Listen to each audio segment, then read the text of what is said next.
coffee, yeah. Be careful, just. If one sort of you cut away the sort of the cute idealism and you just get to the core reality, these two population groups who share citizenship previously were enemies. How does that affect the way that you deal with people actually in everyday life? And the basic position was that the key Arab areas inside the State of Israel were under military governorship.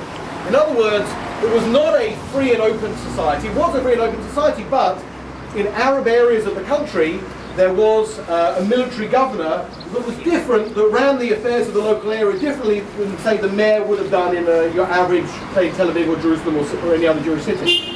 And that meant that the military governor has rules, has legal can do things which other people couldn't do.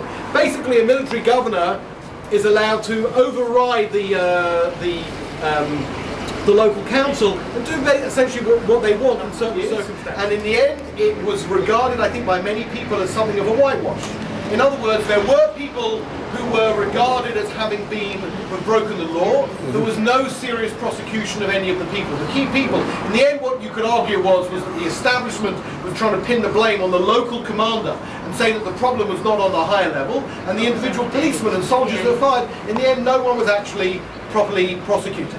So you already have a complicated question, which is, well, what about the people in Kfar-Kasem?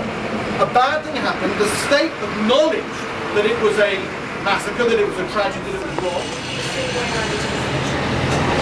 What do we do with that? Very, very on the ball there, because there was a population survey that was produced last week, it came out in the papers last week, that said that between the river and the sea, so that what was left of man-made Palestine until 1923, the West Bank and Israel, that very, very soon the Palestinian population will tip over. In other words, that there will be a majority. So if you want a one-state solution, you realise you're going to have to be dealing with trying to work out rights across everybody, in which the majority will be Palestinian and the Jews will be the minority.